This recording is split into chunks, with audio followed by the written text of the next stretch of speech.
So I don't know if you guys have heard the news lately, but the gaming industry is in a pretty scary place right now. I mean, sure, 2023 was considered a great year for gaming in general. We had hit after hit after hit after hit, though we did also have some pretty amusing but notable stinkers.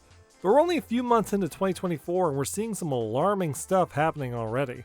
Major layoffs happening at basically every single major company across the board. Games being canceled that sounded like they would have been awesome. And on top of it all, at least the consumer level, new games are freaking expensive. That last one isn't a new thing. Games have been growing in price for years now with each console generation, but now the average new AAA game is $70 on release. Trying to keep up with the hottest new thing as it comes out is becoming increasingly difficult for the average person.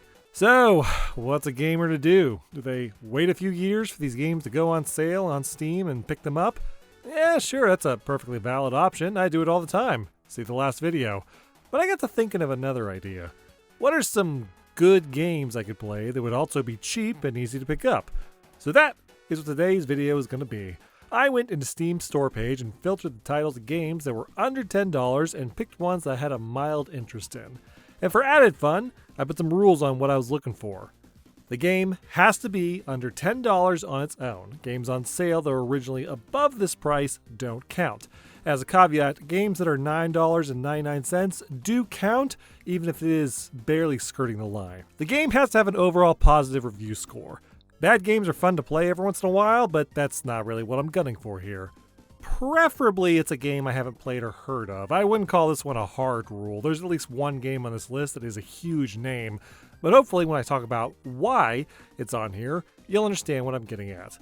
And finally, free games or subscription games don't count. Yes, one of the most played games in the world is technically free to play, but go ahead and try to find somebody that you know who plays this game and see if they have or haven't spent more than $10 on it.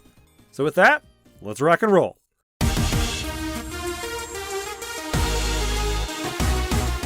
Sonic the Hedgehog has an interesting fandom because I think there was a period of time when Sonic games were so average to not great that a lot of fans just said, fine, I'll do it myself. There's so many fan games of Sonic out there that I keep thinking I should do a whole video on it, because quite a few of them are also really good. Then there's games that started as a Sonic fan game, or at least heavily inspired by the Blue Hedgehog. Freedom Planet is the one that I always think of first because I love that game, it and its sequel. It'd be on this list if it met the price point. But there's also another game I've gotten heavy recommendations for called Spark the Electric Jester. Spark the Electric Jester is a game by Fapard Games. The story takes place in a world where robot industrial revolution has largely replaced the flesh and blood denizens of the world and threatens to more or less wipe out their way of life due to capitalism. Boy! That hits a little too close to home right now. The main character, Spark, decides to try and make ends meet by taking up a job as a jester, and then gets replaced by a robot version of himself before his first payday. While he's contemplating how he's been bamboozled, some trouble starts brewing, and Spark now realizes he's in the middle of a robot takeover, so he sets out to stop it. Spark the Electric Jester wears its Sonic inspiration on its sleeve, whether it be the general gameplay style or how there's visual elements that look like they could be ripped straight out of a Sonic the Hedgehog game. It shouldn't surprise anyone that the dev, Philippe Deneluz, had already made a trilogy of Sonic fan games before this, and I guess at some point he decided he should get paid for his hard work, and hey, you know what? More power to you, Philippe. But that being said, something being derivative isn't bad. In fact, as someone that started reading Berserk for the first time recently, it's fun to see how much of a modern fantasy is influenced by it. Not just in dark fantasy either, but like potentially in all kinds of things, like Klonoa.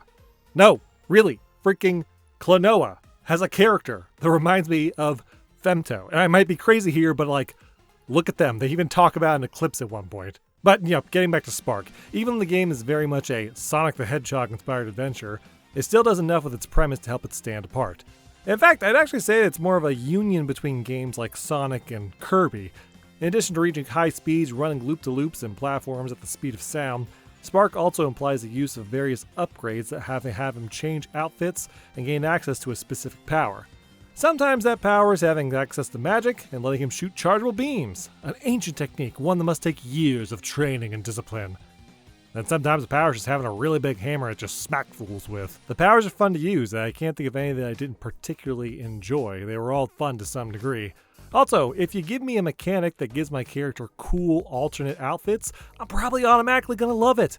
I think my personal favorites were the aforementioned hammer, but also one just called Edgy that turns you into a ninja. Because I'm basic. You can hold 2 powers at once and you can swap between them at any time. If you find a new power, you gotta give one up. I will say it took me a minute to figure out exactly how to choose which power I want to give up because it wasn't super clear. It's also not super clear what each power has the potential to do. But thankfully, the game tells you that you can just pause the game and the pause screen will give you a quick rundown on what your current equipped power does. The problem is, at least from what happened to me, is that the game would immediately crash upon leaving the pause screen. Now, I don't know if this is an issue with the game itself or maybe just a resolution issue because I was trying to play it full screen on a 4K monitor, but this did happen consistently every single time. And thankfully it was only a minor inconvenience, since each level has numerous save points so you can just get back to what you're doing almost immediately. Also, it was kind of more fun just experimenting with powers themselves and figuring out what they did blind. The other major issue I'd bring up with Spark the Electric Jester is that, while the game is a lot of fun, it's long. Like, a single playthrough of the main story is a couple of hours. That sounds like it shouldn't be a problem, but one of the things I did like about the game that Spark was inspired by is that I could sit down and do a full playthrough casually for an hour or most.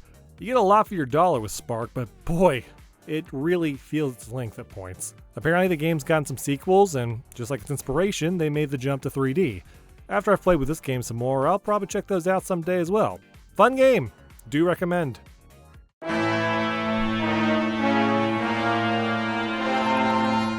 Okay, I know what most of you are probably thinking at this point. Tall Fox, why are you talking about Left 4 Dead 2?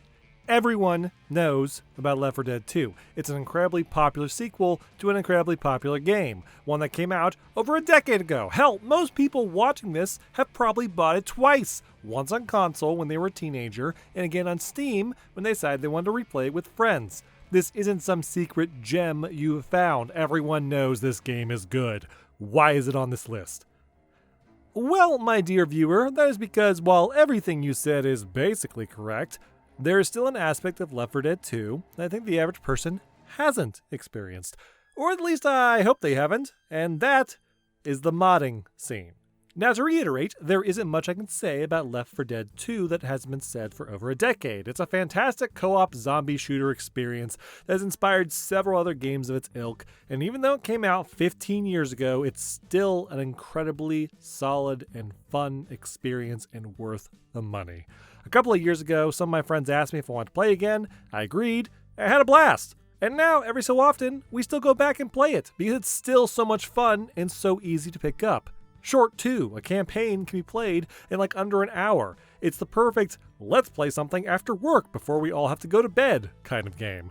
No grind, no paywalls, no FOMO, just good zombie killing fun. What I've also discovered about Left 4 Dead 2 in recent years is something that has completely reshaped how I interact with it, to the point where I will never be able to go back to my old way of interfacing with this game, and that is the modding scene. The modding community for Left 4 Dead 2 is insane. Literally, every single aspect of this game can be modded, and every single aspect has been modded. I think modding's kind of a scary word for people that aren't familiar with it, mostly in how it's implemented.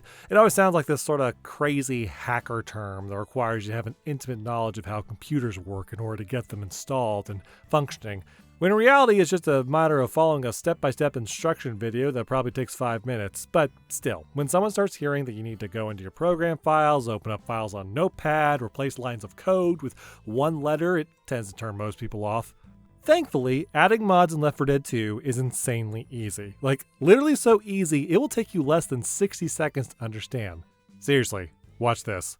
First, own Left 4 Dead 2 on Steam. Second, go to the workshop page from the games page in your library. Third, find a mod you want. You can filter it in the search bar. Fourth, click subscribe on the mod. Fifth, launch the game. There will be an add-on option now.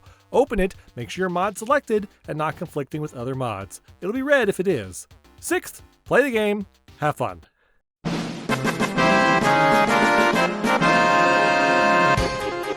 That's it. It's the easiest thing in the world. There's no risk of accidentally deleting something important or downloading something you don't want to. It is that simple. The first time I discovered how easy Left 4 Dead 2 modding was, I started small. A few changes here and there, maybe a funny skin for one of the characters, or maybe a neat recolor of a gun.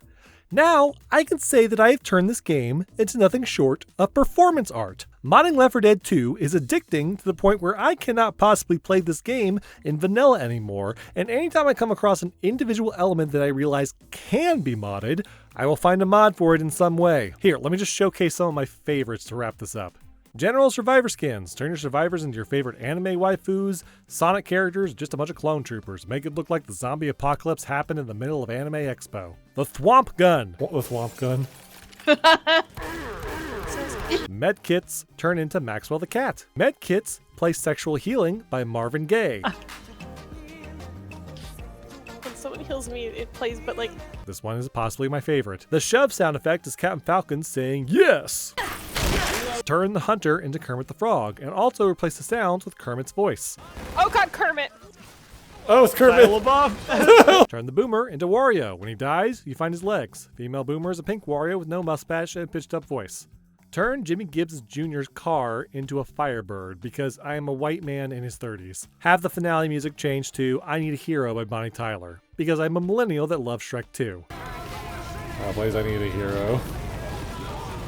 Oh, that's really good, actually. Yeah, it's really good. Change the level complete music to Snake Eater from Metal Gear Solid 3. Yes! Good! Good! Change the witch into Princess Peach, make her crying the sound of the Game Grumps laughing, and make her alert music running in the 90s. Okay. Turn all the common infected into Zoidberg from Futurama, complete with sound effects. And finally, turn the tank into Shrek while All-Star plays.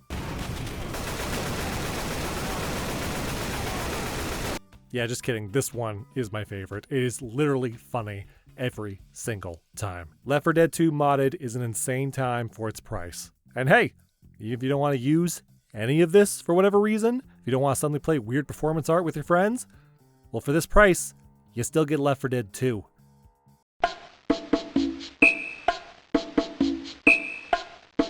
Hey, everyone! I need your help! Step into the 3D realm with Bucky and his friends. Explore a vast open island and hopefully bring your friends back to safety.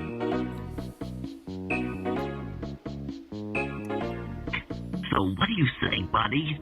Let's go rescue the gang! I know what this is parodying, but I gotta wonder, is there anyone alive that found the real deal with these things not creepy and actually just, endearing? Like kids who saw Chuck E. Cheese and were like, oh my god, yes, my BFF, Chucky! Shipwrecked 64 is a game by Squeaks to Korg about a happy crew led by old Bucky Beaver, the captain of a tiny little ship that ends up getting shipwrecked on an island after what I assume was a 3-hour tour. Bucky's friends are all taken prisoner by the locals, and Bucky has to go perform some menial labor for everyone so they'll be allowed to go free, and also fix his boat so he can get off the island. But oh no, they better do it fast. The local volcano is set to go off in 5 days, which will wipe everything on the island out. Can Bucky and his friends escape in time? Will they leave the local wolves to their fate or find a way to save them? Why is this rabbit missing his hands? So if you haven't picked up on my sarcasm, Shipwrecked 64 is obviously not the cute, innocent N64 platformer reminiscent of your childhood days. Though it's not like they're trying too hard to hide that. The game gives you a pretty heavy-handed warning about having disturbing content as soon as you boot it up, and there's an unnerving atmosphere present within it even when nothing particularly scary is happening.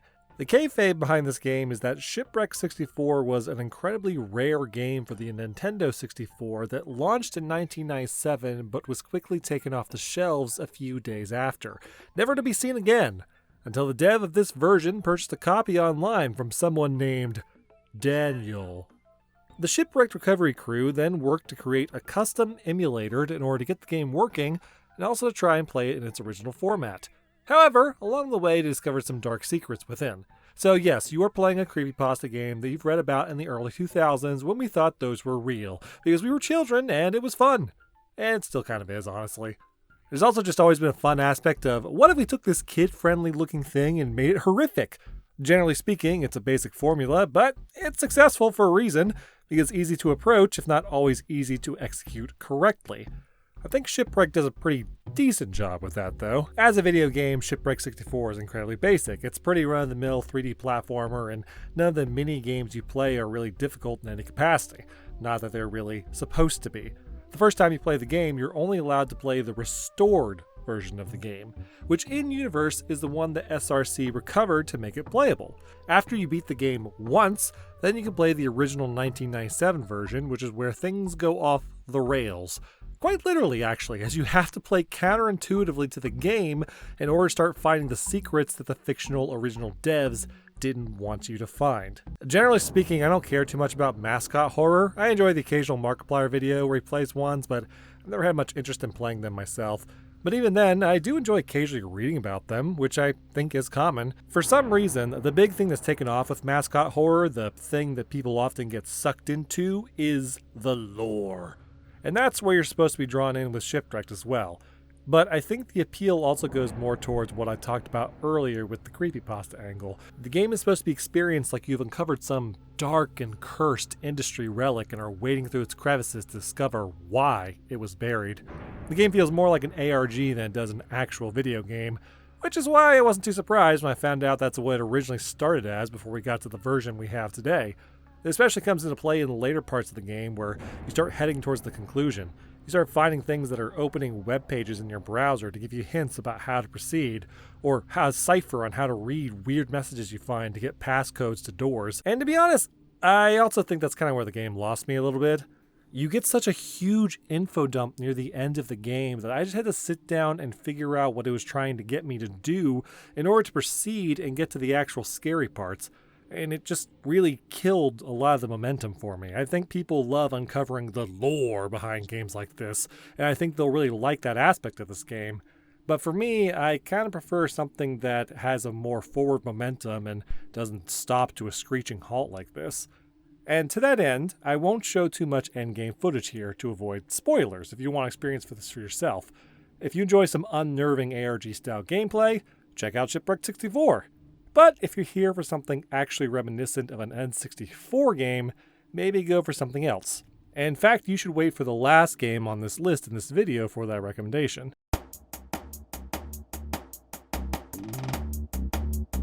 When most people think of rhythm games, they usually think of stuff like this.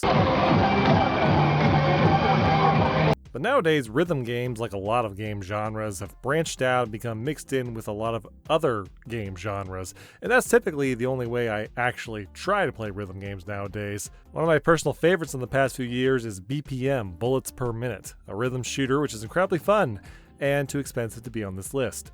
But what about a simple rhythm game? What about a rhythm game that doesn't really have a crazy gimmick, that you're playing a shooter or an RPG or anything of the sort? What about a rhythm game that is literally just pressing a single button? Well, that's what A Dance of Fire and Ice is. A Dance of Fire and Ice is a rhythm game where you play as two orbiting planets traveling along a path, moving when you correctly press a button on beat, and sending you back to start or a checkpoint if you don't. Also, this game is not to be confused with A Song of Ice and Fire, though I gotta say the Reigns of Castamere level was a bitch to get through. The selling point of A Dance of Fire and Ice is that it's simple, and it is. It's the classic notion of the rhythm game formula, where the game is simple to grasp but difficult to master at higher levels. Each track in the game is represented by a world you play through, with the first few stages in the world running you through some basic concepts of what the track is going to be, before then throwing you to wholesale with the full song. I mentioned before that rhythm games don't usually get my attention unless there's some sort of twist to it, but I gotta say I found myself enthralled by A Dance of Fire and Ice. Legitimately, I am actually really surprised that I liked it so much. I thought it was the kind of game that would lose my focus quickly, or the simple concept wouldn't be enough to want me to keep playing, but no, I not only kept playing, I went back to worlds I had already completed and kept going until I get 100% accuracy on them for the achievement and the satisfaction of doing so. For such an incredibly simple and easy to grasp concept, the game was incredibly fun and also harder than it sounds. Sure, the game operates on just pressing one button, but the variance comes in with how the planets orbit each other and things like the patterns they move in or how they move clockwise or counterclockwise. It means that rounding different corners will have different timing, or going in a quick triangular circle or hitting spaces that reverse your orbit. And all of it happening to the beat of the song. A song that's good too. And I think it's imperative that if you're going to have songs the player's going to be listening to over and over and over again in a rhythm game, they better be damn good.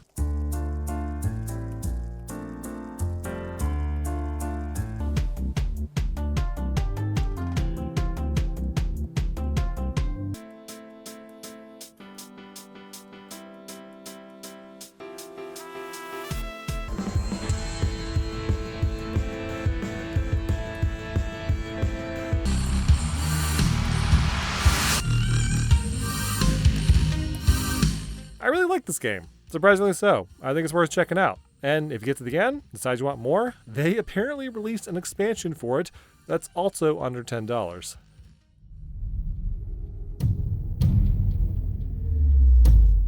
So going back to the subject of things like derivative, I feel like we've had more of a resurgence in the genre of the boomer shooter in recent years. Games that are reminiscent of old shooters like Wolfenstein 3D, and of course the game that's imported to every single possible electronic device that has a screen, Doom. Cultic's a first-person boomer shooter by Xcagegame. The backstory of the game is that you're playing as a detective who is investigating a series of missing person cases / murders, and you eventually get tangled up in some cult that's been kidnapping and killing people. You wake up having gotten too close to the truth and having been disposed into a pile of corpses, and decide the only sermon that this religion needs is one delivered by a hatchet and a bullet. I'll say it right off the bat, Cultic was a blast to play through.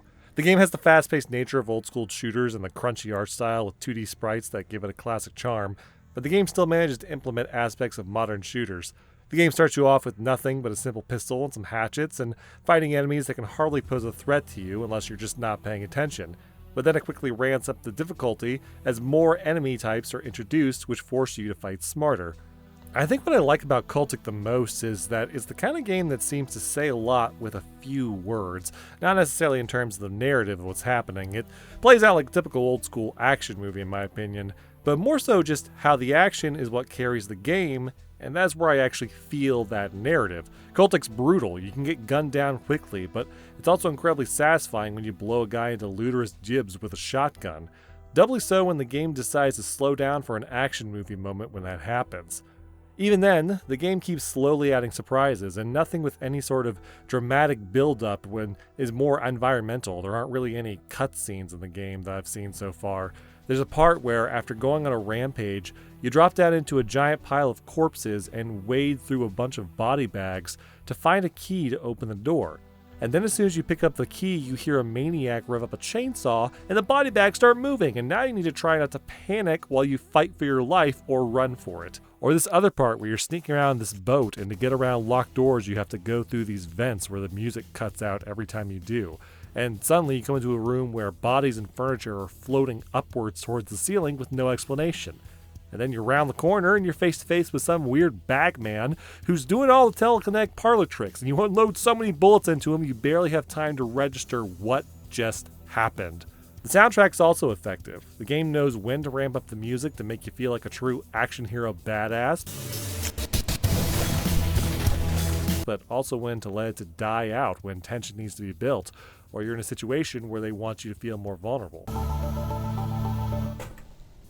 Cultic was great. I definitely recommend it. My main complaints are the enemy types outside of the boss enemies, I guess I'll call them, are kind of just different dudes in robes.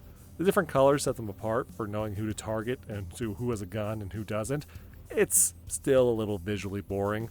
Also, I didn't realize it at the time of purchasing, but the game also isn't actually complete. Only the first chapter and an interlude have been released as of this writing. You get both with your purchase, but no idea if the next chapter will be paid or not. I assume it will be.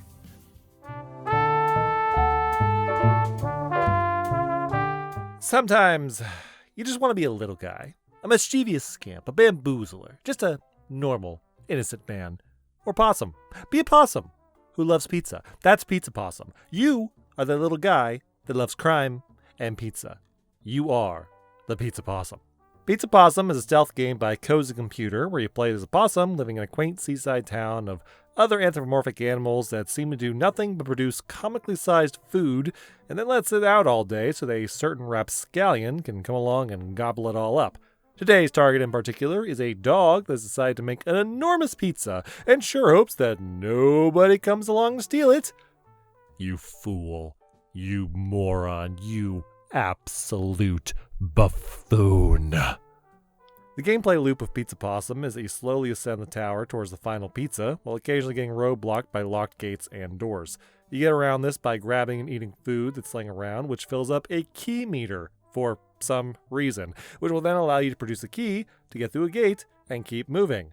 I don't know why this happens. Are you creating a key from your poop? Is that a poop key? Is that what this is? You do all this while avoiding dog guards that are patrolling around who are racially profiling possums to immediately grab you and arrest you on sight. Pizza Possum's the kind of game that gets a lot of mileage off of just having a great vibe. The gameplay itself is extremely simple and nothing to write home about. The sound effects, the art style, and music are what's so damn charming that it carries the whole game on its back. The actual stealth mechanics are basic. The game pretty much revolves on the old stealth gameplay of, if the enemy can see you, they'll chase you, but as long as you jump into a bush shortly after, they'll go away. That being said, that isn't to say there isn't a reward for playing the game over and over, which is where the arcadey feel of it comes in. You collect points for the food that you're eating, and once you hit a certain threshold after you'll inevitably get caught, you'll unlock items for future playthroughs where you can find them on the map and use them. These are things like barriers you can drop to slow down your pursuers, juice you can drink to speed yourself up, smoke bombs to stun guards, etc. And it feels like you really need those items near the top of the map too, because that's when it suddenly starts to feel like there's literally nowhere to hide for the Pizza Possum. You just have to sort of do hit and runs on grabbing food so you can get enough of a meter to get a key. But even then, you still gotta be careful because if you eat too much too quickly, you blow it up like a balloon for a few moments and slow down. I mentioned the music in Pizza Possum really adding to the experience, but I think it bears mentioning again. The sound design of this game is extremely charming and fun, with the music being jazz and picking up whenever the action does. I love the image of a jazz band recording in the booth also, with sheet music that just says, Pizza Possum. It's a fun visual, and I'm assuming they got paid well. Also, I just like it when games have voice actors making animal noises for animals instead of using actual animal noises. It's cute. Pizza Possum's a lot of fun. Best experience in short bursts. Also, it is co-op where one of you can be a pizza raccoon. Check it out. Go nuts.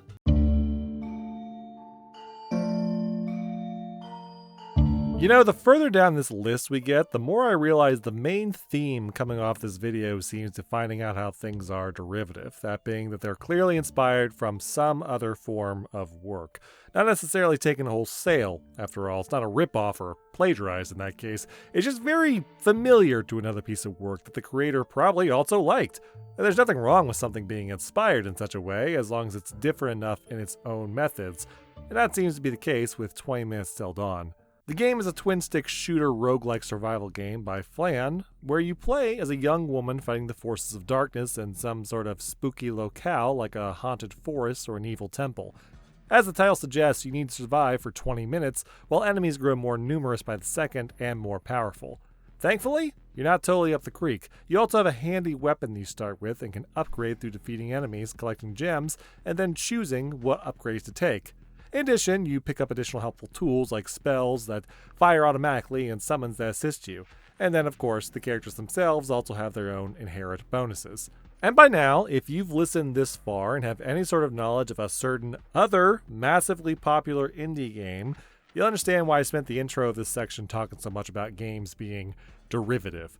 Look, I don't want to spend too much time on talking about this particular aspect, but it also feels like a notable talking point and one that shouldn't be totally avoided. 20 Minutes Till Dawn definitely feels like a Vampire Survivors-like. But I can't be too hard on that also because this particular type of survival game just at this point feels like an emerging genre of game in the same way that any other genre would be. I actually think that's pretty cool and exciting. The other main inspiration would be Touhou, a game I know nothing about for the most part, other than knowing it's a bullet hell starring a bunch of playable female protagonists, and at any given moment, the screen apparently just kind of looks like this. Minutes Till Dawn is a more active game than Vampire Survivors, though. You're not just moving around the map and letting your upgrades automatically fire off and do their work. You're having to aim, fire, stop firing to let yourself automatically reload, and that's just the weapons that use actual bullets. The fact that character selection is separate from weapon selection also invites all kinds of customization options and combos, although I'm sure there's inevitably going to be certain builds that are considered the best mathematically. It's still a cool way to mix and match, though, and to try a bunch of different ways to play the game.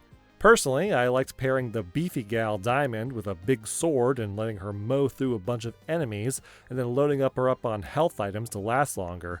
But sometimes running a class can build can also be fun. Like, I think my best character is the one that actually turns into an invincible deer every 10 seconds and just lets you blow through enemies like a bulldozer. You can even get an upgrade that's a permanent deer just running around. 20 Minutes Till Dawn is fun. The music's bass-pumping rave, and the visuals are a simple color palette that keeps things easy in the eyes and easy on the brain. I'm still working on unlocking all the characters and weapons, but I always appreciate when a game has so much to unlock that you get just by playing the game, opposed to adding your credit card. Imagine.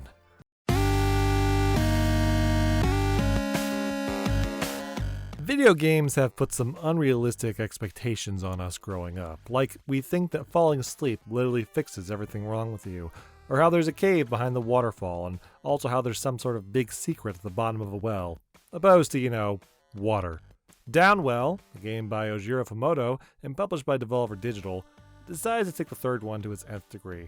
Downwell's a scrolling shooter with roguelike elements, with the twist being that the direction the screen is scrolling is straight down, and the shooting aspect, as a result, is coming from your character's rocket boots, which are used to fire at enemies and obstacles in your way, but also to slow your descent so you can control your fall. There's platforms you can stop and rest on, as well as side rooms where you can find power-ups, and shops to buy health and ammunition upgrades, but regardless of what you do, the only direction for you to advance is down. The well. The game has 4 worlds with 3 levels in each stage, and the difficulty ramps up quickly, so expect to die and restart a lot, but also don't worry because you'll get back to where you were pretty quickly. I think what strikes me as the strongest element of Downwell is the simplicity of it, especially the simplicity of its visuals. The game color palette only has 4 colors, white, black, red, and gray, yet the shorthand of those visuals makes sense immediately. There's never a need for tutorial explaining of what a certain enemy type is or what your weapons do.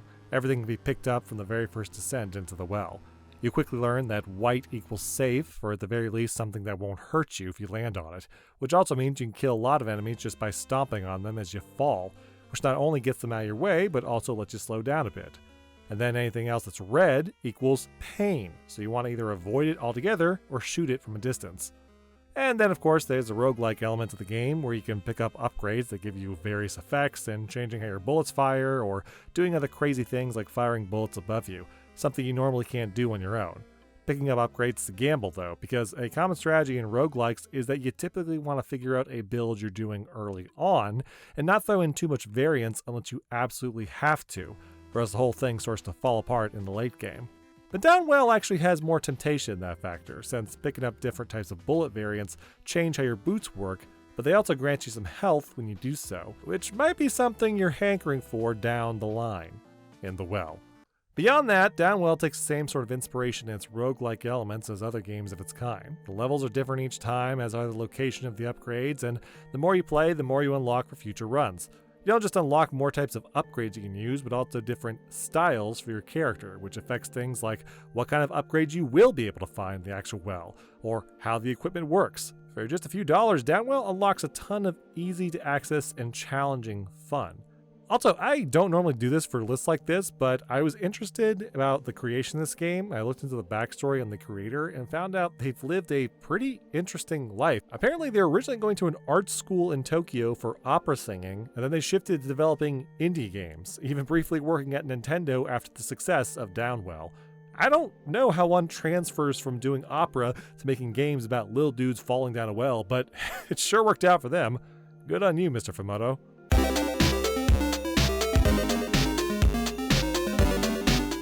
Every time I see RPG Maker go on sale, I end up picking it up because there's always this little voice in the back of my mind that's like, yeah, dude, you'll be able to make the game of your dreams someday. Just pick it up. And every time, I do no such thing. At most, I open up the pre-made stuff they have and stare at it for a minute and think, yes, quite, I see the potential here. And then I close it forever. But still, it's fun to see what kind of games come out of that sort of software, whether it be from creative ideas people use to make it work for smaller things, or just memes that people decide to put together. Thankfully, Mimic Logic is the former, being a cool idea game. The game's incredibly simple. You're an adventurer going down through a dungeon and trying to collect treasure from treasure chests. But while most of the rooms of this multi-layered dungeon are abundant with chests and gear, some are only pretending. They are mimics, laying in wait so they can get ya.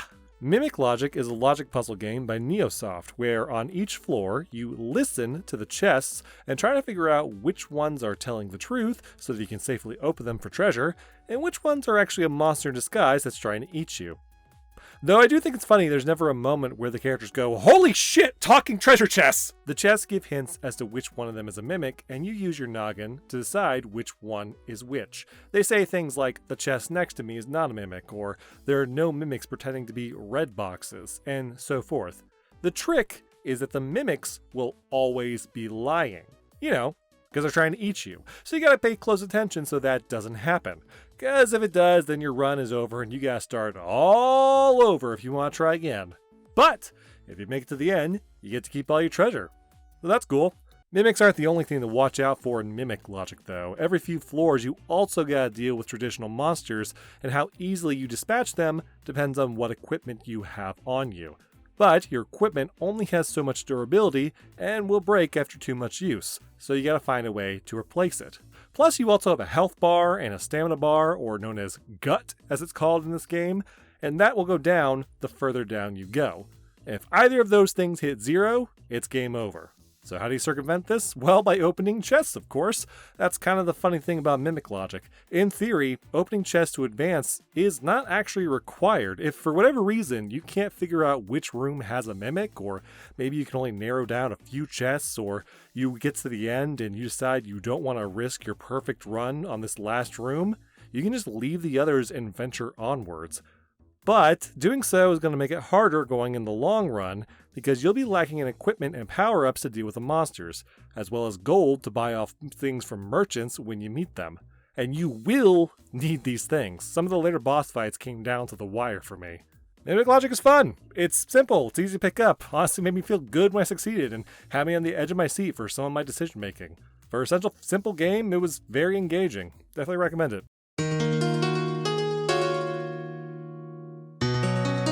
So to be honest, this game is the entire reason that this list exists in the first place. I kept hearing about it through my timeline on Twitter, but never got the chance to play it. But then once I did, it inspired me to seek out other cheap games that were also good, because I really like this one. In the belly of a castle of unknown origin, a rabbit, or perhaps a goat woman, emerges from a mirror and sets off on her mission. What is her mission? Who is she? Well, her name is Sybil. But beyond that, we don't really know anything else about what's going on. There's a few NPCs you can talk to, they give hints as to a plot involving a princess or something else, but otherwise it's really unclear. As you explore, you do get some sort of a semblance of a goal, though, which is to find 5 golden keys in order to open up a large door that may lead you to your destiny, or something else therein.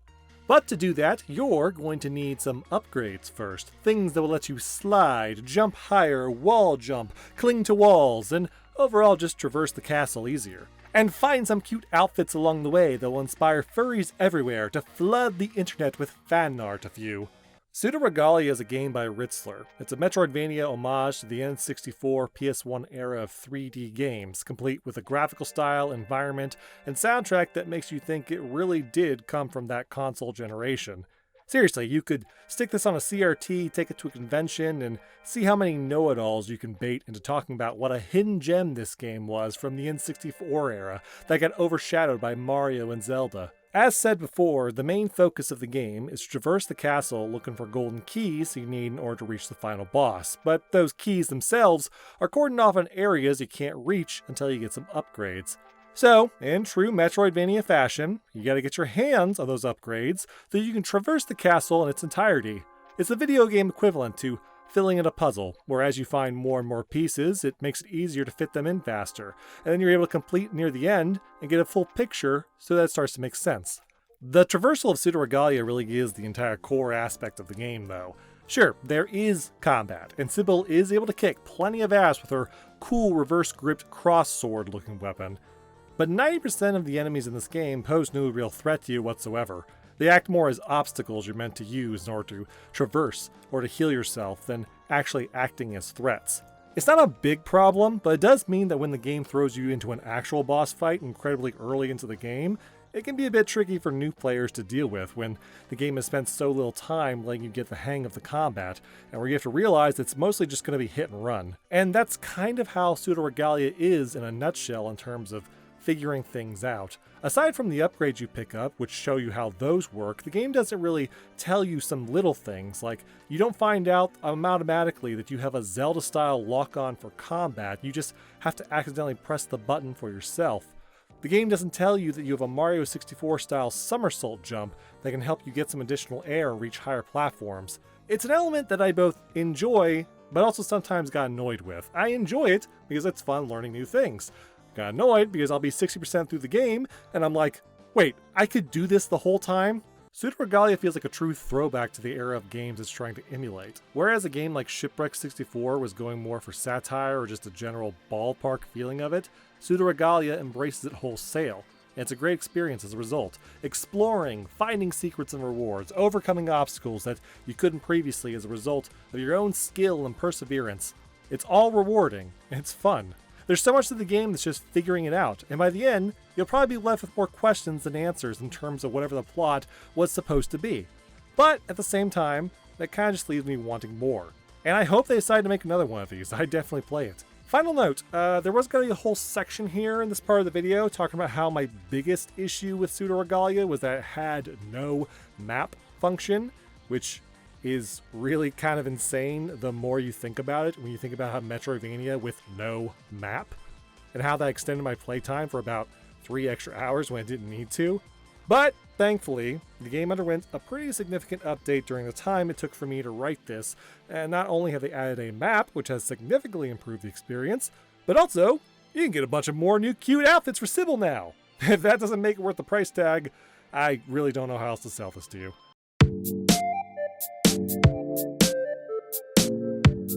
A game's sale price doesn't indicate its inherent value. The rule of different strokes for different folks, after all. Just because a game is more expensive doesn't mean it's going to necessarily be better or more worth your time. And in contrast, just because a game was cheap and on this list doesn't mean you're suddenly going to love it if you decide to check it out. Still, in a world of ever-growing expense, it is nice that there's still cheap options for when it comes to this particular hobby.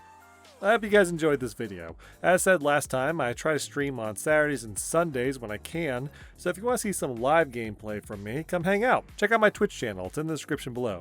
You can also follow my Twitter for more day-to-day updates as I try to update on the status of videos and streams on there. And if you miss a stream or you just don't have time to tune in that day, check out my VOD channel, also linked in the description. I just finished uploading the entire run of Danganronpa V3. Unfortunately, I don't have VODs of my playthroughs of Danganronpa 1 or 2, so be warned of spoilers going in. But, until next time, you guys stay safe out there, and thank you for watching. Have a good one.